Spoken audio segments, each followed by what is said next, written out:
Alright. I give up on trying to fix this glare in my glasses, so we're just gonna go with it. It's fall, I have bare lips to go. It's not fall, it's like 76 degrees outside.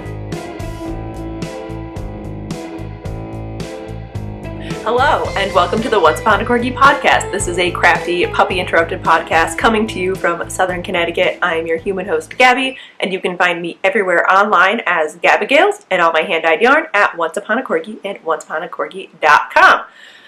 This is going to be a super sewing inspired, as I've dubbed it in my show notes, hopes and dreams that I fully intend on being crushed as soon as I put these out into the world podcast episode thing.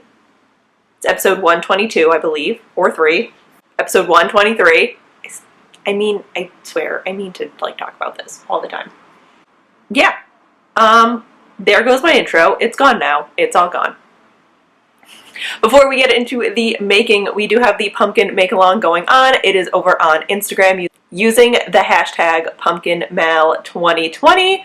That is being hosted by my fellow pum queen, Joanna of Stitching the High Notes, and I will be posting prizes on Instagram very soon because they are starting to come in. So if you are a maker and would like to donate any prizes to the PumpkinMAL, feel free to reach out to either Joanna or myself on Instagram or email. Email is probably a really good idea too. More announcements? Indie Untangled Everywhere is 3 weeks away. They are doing $5 tickets for this virtual event. So with that, you get a ton of stuff, including entrance into the marketplace, any specialty colors or bases that the makers, I guess whatever the show special is going to be for each maker. They're doing a bingo night. They're doing a bunch of stuff with designers. You are able to schedule a one-on-one shopping meeting with any of the vendors if you would like. So I will put a link to that in the description as well. And we are deep into indie dyeing and getting ready to do the video like we did for SSK, and I'm super excited about that. We're not going to have a specialty color this year. My brain is a little burnt out on creating new colorways because Advents, and I'm just a little, the creative juices were not flowing freely this year, so that kind of killed any prospects for that. This is already a rant. I've had so much coffee already, and it's only noon. So that will be in the description, and that will be Rhinebeck Weekend. It is a 3-day event, and I will put links to their website, the tickets, everything, so you can keep an eyeball out on that. I think that's it for announcements. We're actually putting a podcast out 2 weeks after our last one. Good on us. We're kind of getting back into a schedule. Oh, why is my water cup? Sorry, that's rude. My water cup's just hanging out in the background. Alright, let's get into the crafting. Hold on, let me adjust this again. Not the best, not the worst. We're going with it. I don't know how long my battery's going to last, so here we go. Starting off with what I am wearing the Baudelaire crop top by Skeinanigans in my colorway Hearth and Ravishing on my Isaac base, which is 100% superwash Pullover in a fingering weight. And I have paired it with my Edwardian Walking skirt in this tartan, because I'm living in this skirt this week. I think I've worn it 3 times already. I'll go over the knitting. I have put a big dent into my carved pullover by Emily Havert. Let me grab it. I am knitting this out of some deep antique stash of Once Upon a Corgi on my Isaac DK base, which was a non-superwash Polwarth and silk blend, but it is now a superwash Polwarth blend. I don't have a name for this colorway. It was something and then I over-dyed it. And I have no idea what I originally dyed it and then over-dyed it with, so I don't know how to make this colorway again. And I don't have a name for it. But I have completed, it's gonna get blown out. I have completed the face. It's on very tiny needles. I am knitting the smallest size, which I believe is a 31-inch bust. It is a cropped top-down pullover with this jack-o'-lantern face in it, and I love it. I think I'm 10 centimeters away from finishing the body and then doing the ribbing. So we're at like bottom of the bra band right now with this. And this was originally a 250 gram skein. This is the cake that I have left. I have a feeling I'm going to need to do 3/4 sleeves, which is fine.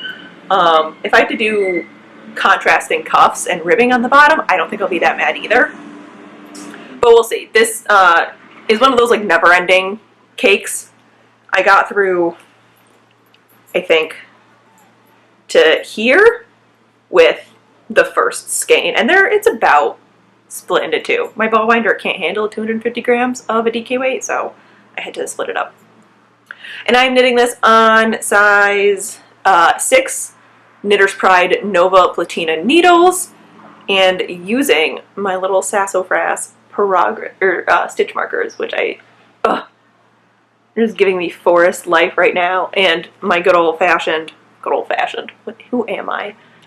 My Quarter of Craft Cloudy Sky Progress Keeper from our Volca sock kits that came out 3 years ago, I think. Whew. So yeah, I have been working on this a lot at night while we have been watching Avatar: The Last Airbender and The Dragon Prince, which if you haven't watched it, one of the main characters is the voice actor is Sokka from Avatar, so it is just pure delight. It was also a really good show. Highly recommend. So this has been getting a ton of love. It is currently my Knit While I'm Dying project because recently a certain feline threw up on my desk, including my Maema cardigan, so that is still drying from being washed. The other project that I have been working on, I started and then I immediately put down and then kept knitting on the card pullover, is the Sunglow Tee by Samantha Guerin Designs, and I am knitting this out of Quince & Co.'s Sparrow? They're linen base. I lost the text. Surprise no one. In the colors Penny and Chicory, and this is the Penny, and I have started the middle. So you knit the lace panel first. And this isn't technically my PumpkinMAL. Technically the carved pumpkin thing is, but it's fall colored, so in my heart I'm counting it. I can't enter, but my heart, it's in there. And I do have my little pumpkin progress keeper. It's a longer t-shirt. Again, I don't wear long shirts. I don't like things going past my hips. I haven't really decided where I'm going to stop the lace. I don't think I'm going to do the full, I think it calls for 10 repeats. I'm at 5 now. I think I'm going to knit 2 more repeats and then see where it is, maybe block it and see if I like it. Yeah, I knit this much and then I kind of put it down for a little bit. I just really wanted to get the card pullover done. I would like that done for Rhinebeck weekend so I can wear it on one of the days. And it's just been like the easiest mindless knit. I know this will be mindless as soon as I get to the stockinette section, so I just have to do that. What this episode is really going to be about is sewing plans and the hopes and dreams that I will crush immediately after posting this. We're not even going to name the dress that's been cut out for almost 6 months now. We're going to move on to things that haven't been started. At the beginning of the year / in December. I think December. Between December and February, I did a bunch of fabric shopping. And I have, I think, plans for all of that fabric. Maybe. I wrote this list down. I'm now questioning everything on this list, but I do know I want most of it. So these are potential things I want to make. Starting with the Nikko top by True Bias. Becky of Soprano Knits has made this, I think, a couple times. It's one of those like little baby turtleneck shirts or tank tops that can be turned into a dress or just a shirt. And I want one out of this knit floral on black fabric. Surprised by nobody that I believe all of this fabric, nope. Most of this fabric I got at Affordable Fabrics in Rocky Hill, Connecticut, where everything is $2.99 a yard. I believe they are open to the public again. I'm not 100% sure.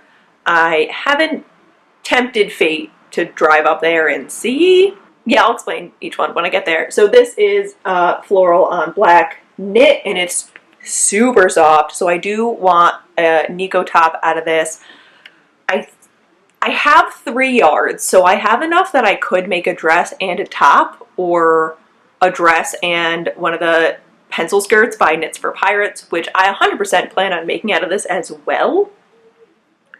I thought I wanted a bunch of knit wrap dresses. I don't think I want that anymore, but maybe I do. I'm not sure. So I would like a Nikko top out of this, and then, you know, I'll assess what I have left over after that. I had to download pictures because I forgot what each pattern looked like. Or there's also the Stasia dress by Liberated.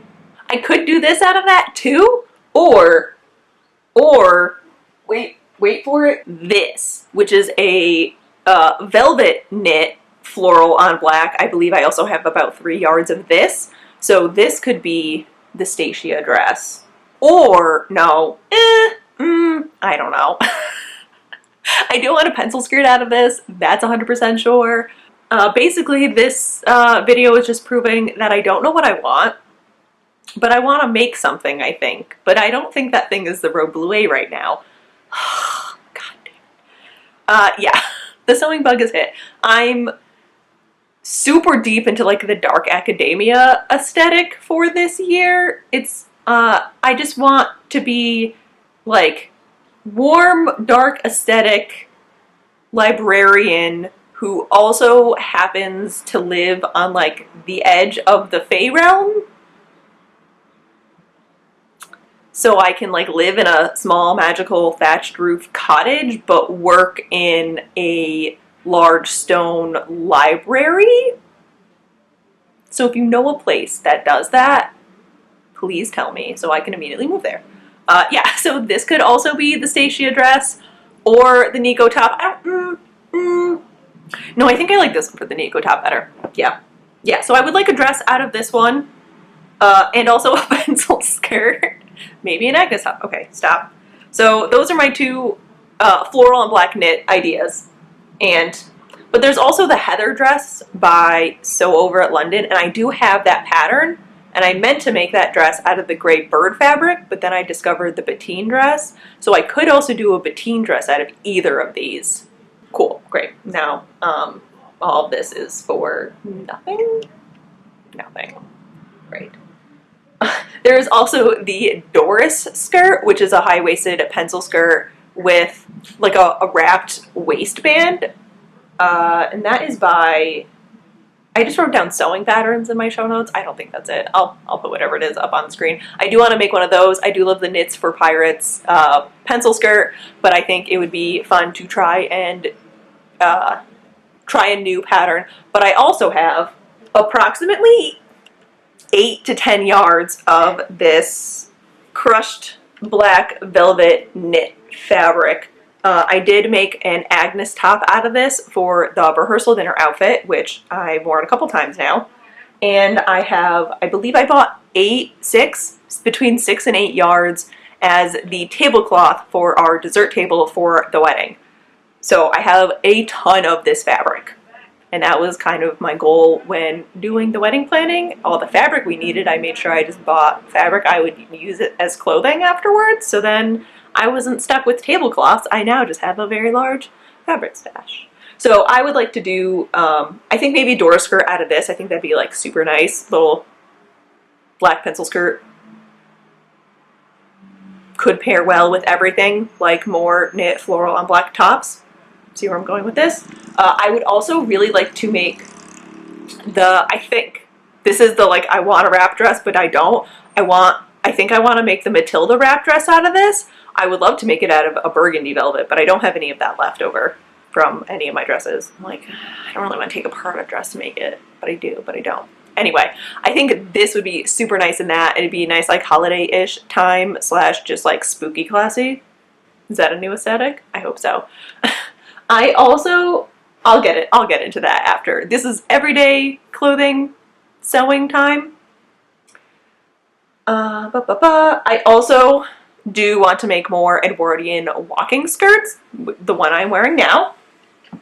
And I have approximately an entire bolt of this fabric. This is from my grandmother's basement, who I was not joking when I said had Joann's in her basement. This was an unopened bolt of fabric. This is cool. I did not buy the, what is it called?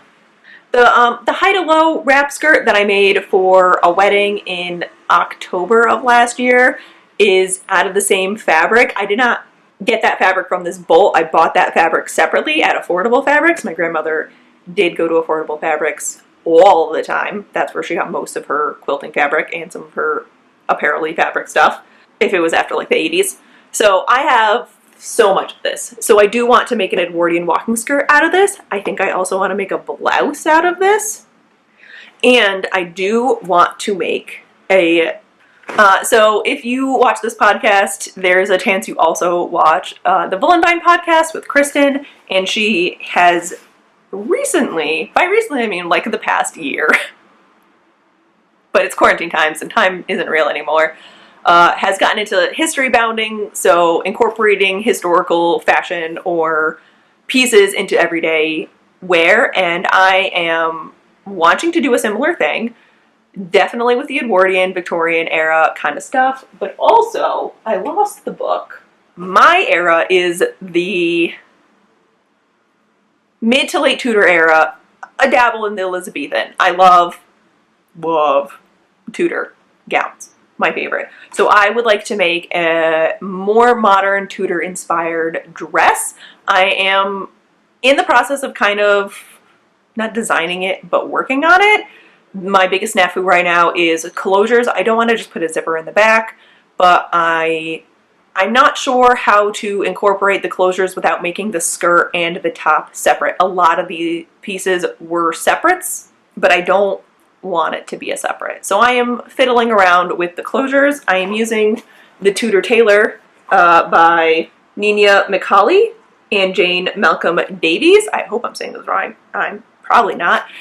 This is one of the books that we use for, or we have been using for our SEA dresses, and this is the book I used to draft. I have a gold silk Elizabethan jacket that I wear to the Renaissance Fair mostly. I think I've worn it to one event. It's for my Hufflepuff dress. So I have been using this to kind of look at shaping and how to make the patterns and how to figure out the closures. My favorite type of closure is the bodice has the laces up the front and then a panel that you pin over to hide the laces so it looks like a seamless thing, but I'm not one for using straight pins in my everyday, and I am terrible at hook and eye. So my thought was to do the panel with hook and eye on the side, but that usually causes bubbles. I haven't decided yet. I might just do lacings on the side. I don't know. No idea. I think I have a pencil drawing of what I'm envisioning, so I will try and add that here if I remember. But I have the fabric picked out, so I am going to use the bolts of fabric. I think this is going to be the sleeve, so I can have a little bit of a flouncy sleeve, and the skirt, because it is light, it is airy, it is the swish I want. And I want to use this black brocade as the bodice. I think playing with the two different fabrics is going to be really fun. They are definitely two different shades of black, but I'm not that mad about it. Tudors usually had sleeves you can take on and off and exchange depending on what class you were in and what outfit it was. It was a lot of mix and matching, and that's why everything was separates. But I did recently see a TikTok of a girl who does 18th century, no, 19th century reenactments, and she did hook and eye closures on all of her tops and skirts, so they appeared like dresses, but she could mix and match them. So I'm gonna look into that a little bit more. By look into that, I mean stalk her Instagram like a professional woman that I am, and see if I like that idea. So these are my two fabrics. The only thing I have done for this project is I want it. So I'm on like step 0.5. I am still on the lookout for, I have 3 yards of this burgundy double gauze. This was the table runner on the sweetheart table, like the table Jake and I sat at the wedding. I bought this because I want to make a dress out of it, and also it was pretty. So I wanted it for the wedding. But now I don't know what kind of dress I want. My double gauze dresses have been the Betty dress and the Anna dress. But I don't think I want another one of those. I already have like 2 or 3 of each one. So this is on my mind while I look at patterns, but I just haven't decided. I thought of a wrap dress, but this doesn't want to be a wrap dress. I also have to be a little bit careful because it can be a little see-through-y. So it might have to get lined. So those are my everyday clothes outfits that I do want to make eventually. I don't know when or how or what. The house is also taken over by yarn, so I have a feeling after Indy and everything kind of calms down and the packing of the advent calendars happens and I have more space. Like, there's literally piles of yarn in my bedroom in bins, but just stacks of bins of yarn because I have nowhere else to put them right now. We might be getting a little too big for the house. Yeah, I did rearrange the sewing area, so I think I just need to add another table. The desk I have, it only fits the sewing machines, and that's it. There's no prep area. I just realized I recorded that whole thing with my microphone unplugged. It's one of those weeks. I do have some not everyday outfit sewing plans. Well, the first one being for the PumpkinMAL. Adrian of the Freakish Lemon podcast did make tiny little pumpkin pin cushions, and so when I went up there the other week, I snagged some of the fabric. By some of, I think I took all of it. He said I could have it to make my own pumpkin pin cushions. So it is this burnt orange linen, probably a linen blend. He didn't really use a pattern, but he told me the 2 different methods that he used, so eventually I will make these, hopefully before the end of the PumpkinMAL. Oh, I got the burgundy fabric off fabric.com. That's where I got that. Okay, so not everyday out things. The Renaissance fairs this year, I think all but a couple have been canceled due to pandemic times. Some are open at like 25% capacity, but I don't trust the not regulars to go. So we're not going to the Renaissance fair this year, which has me thinking I kind of want to redo my Renaissance fair costume. I do have a blue corset with like gold leaves embroidered on it. I've had that for a couple years, and the past, I believe, 3 years I've been doing, why are there screaming high schoolers? I have been doing my Elizabethan Hufflepuff dress for the past couple of years, and as I do love the giant gowns. The Renaissance Fair is one of the places where I can not be historically accurate with my outfits as much as I love doing that, and I fully intend to go back to that because I do want us to continue making the Hogwarts houses as Renaissance dresses / historical garb. Okay, now that the dump truck's done, and I forgot where I was, Renaissance Fair. So, usually make historical outfit, but this year pirates are coming back on TikTok and I want to join. So this is the corset that I got. I don't buy a lot of these. This is my first professionally made one. It's, you know, blue with that. So I do have a ton of petticoats situation, and pirates are very like haphazardly put together, and I think that's a lot of fun, and that's what I want to do right now. But I kind of want to put a Scottish twist on it, partially because Jake does have, I made him a great kilt for the Renaissance Fair. I don't know if I got his fabric at Affordable Fabrics because it is, I believe I got him 6 yards of fabric instead of the traditional 8, which is fine, but he doesn't do over the shoulder because it's hot when we go usually. But I do have some leftover of this tartan, so my plan is, and this has been like a dream since I was like 14 or 5th year going to the Renaissance Fair. They always have the pirate bloomers and like with the lace. So I think I'm going to finally make my pirate bloomer pirate of my dreams. So the plan is to make a set of combinations, basically.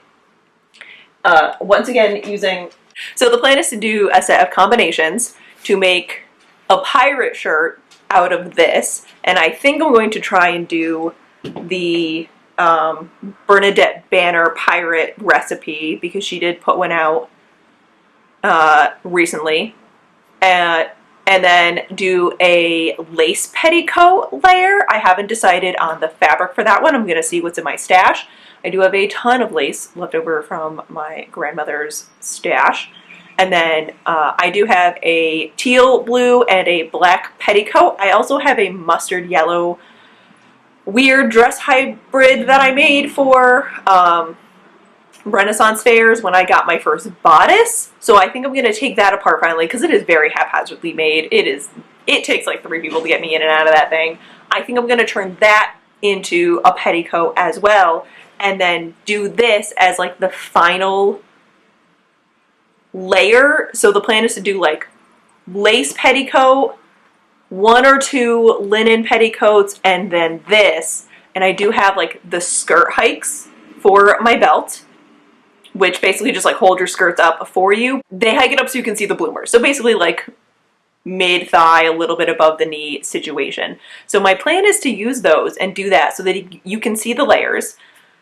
And of course I have my pirate hat with my feathers, and I have a burgundy, a mustard, a teal, and a dark blue feather in that. So most of my costumes do coordinate with my feathers. I have been on this I have been searching for a new feather set for a very long time, but all my costumes have those colors in them.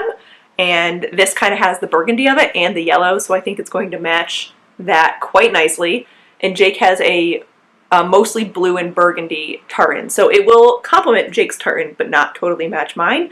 Anyway, yeah, so that is my plan. I do have a little drawing of it. Obviously I wear my Ren Fair boots because they are pure life, and I have a large collection of assorted jewelry and jinglies, as we put it, from over the years. Like, you know, your regular piratey things. So I think next year when I go back, it's going to be Pirate Fest, and I cannot wait. Our usual Renaissance Fair costume making usually is a year of planning with whatever new outfit or item we bought at the fair this year, and then not making it until like the night before. I do also have a pirate coat. I believe that is at my parents' house still. We haven't gone in a time where we needed jackets in a very long time, but I do have a hunter green pirate coat that I did wear as an actual jacket for a lot of middle school because I'm a nerd. So that is my pirate plan. I'm super excited about it. I haven't, like, I mean, I love all my Renaissance Fair outfits,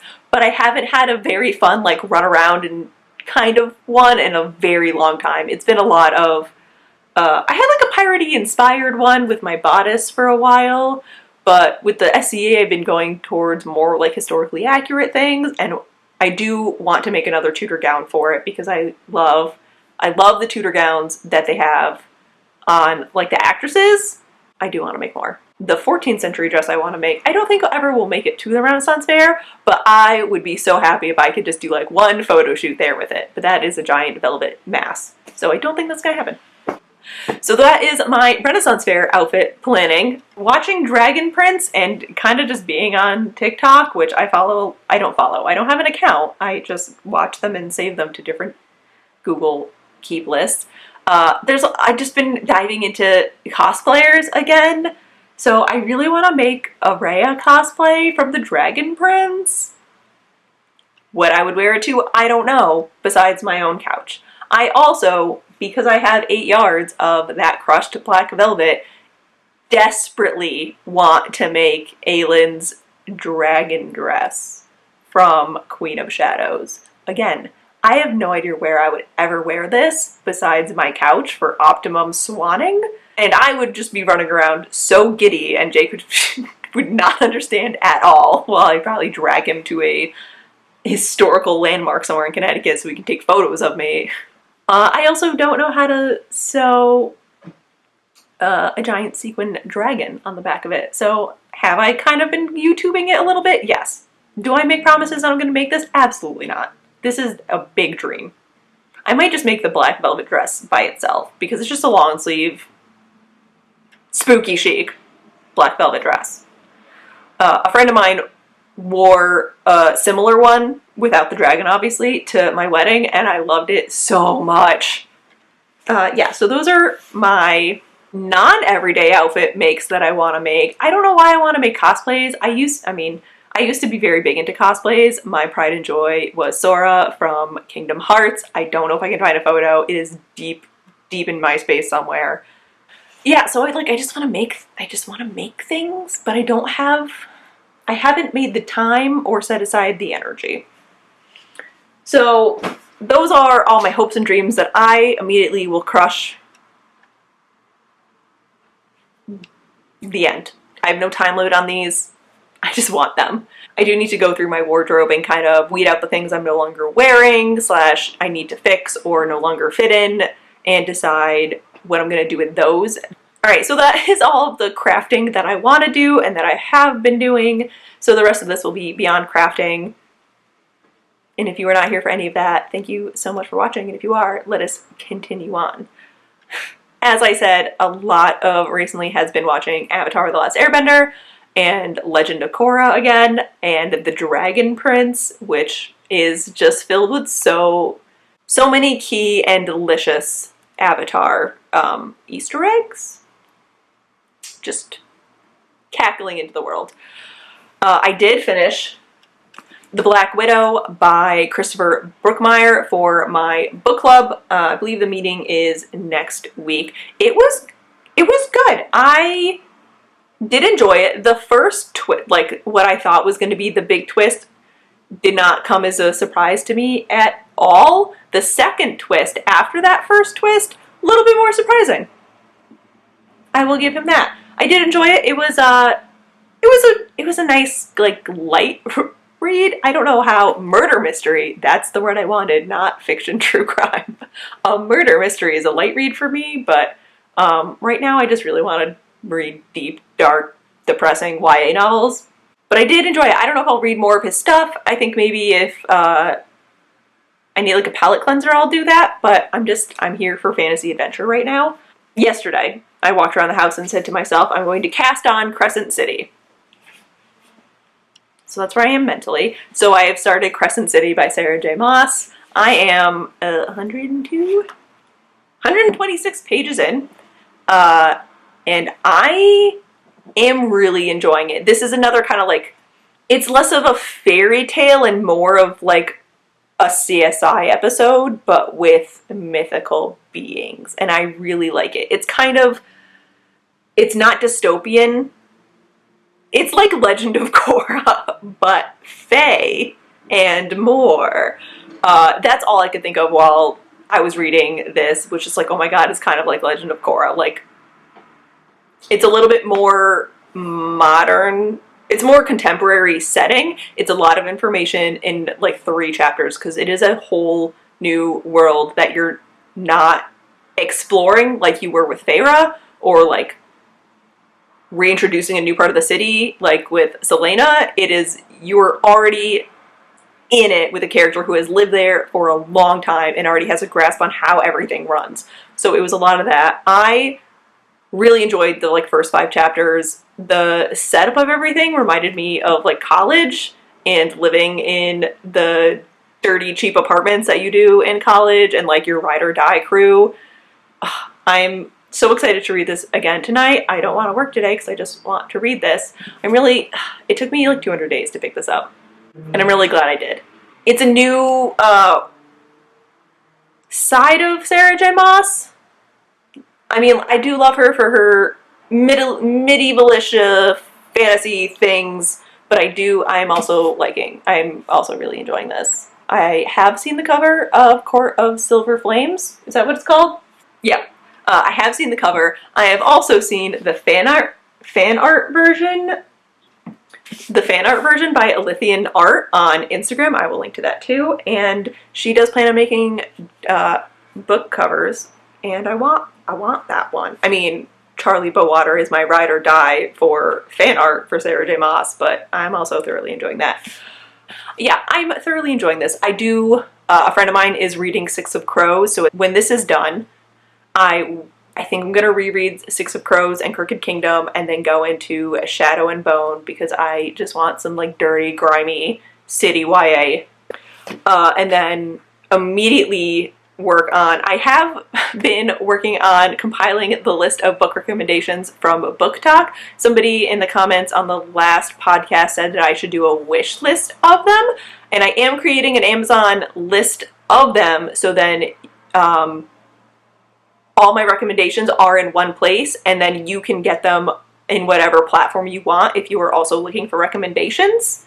I figured that would be easier than trying to do a Goodreads list, and then you still have to like click through and go search for it. But that way it is in one spot, so you can click and buy on whatever version, be it softcover, hardcover, Kindle, or audio book. Yeah, so I am slowly putting that together. I have about 4 pages of a small notebook that I have to go through and compile, so I'm slowly working on that. And that's basically it. It's just been reading and dying and watching The Sims on YouTube and playing The Sims a little bit. I am doing the Generations Challenge, where you play 10 generations through one family. Some of the rules say you have to use the same lot, so I am doing that, but I'm moving my Sims to a different lot because the lot is now too tiny for all the things I want to do. I'm on Generation 5, and I've decided they are going to be an evil witch, and they're twins. A witch detective, because I haven't done the detective career yet in that. So we're going to have a little good and evil play of the detective constantly hunting his twin sister, who is also a criminal mastermind, but they're both witches. So that's my life now. We did go apple picking the other week, so that was a very fun little afternoon out to I got like 15 pounds of apples, and so I've been making apple jam, and I'm gonna make some apple tarts, and eventually eat, an apple a day. And I do want to make apple cider. I've never made apple cider before, so I got a bunch of extra apples so I could do apple cider with them and see how that goes. And yeah, just kind of like hunkering down and getting ready for Untangled and mentally preparing myself for winter while being in pandemic times. We'll see what happens with that. Who knows? I believe Connecticut has started scheduling stage 3 or phase 3. Yeah. And plants. I have a ton of plants now. I think I have 21 plants in my possession, and I might have emotionally claimed like 8 more from a couple friends. So we'll see how that goes. Ugh. Kind of love my plants though. They're so good. Alright, before I get too rambly, so with that, thank you so much for watching, for coming back, for supporting the podcast and the shop, and we will see you soon, probably.